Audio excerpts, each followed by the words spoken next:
Well, good morning from Spearfish, South Dakota. Got here last night after dark.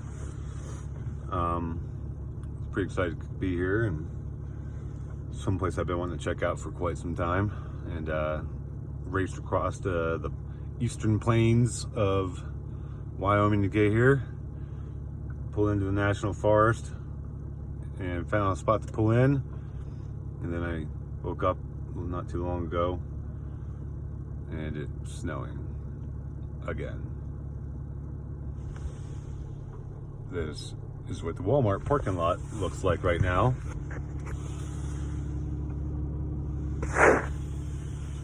So there you have it.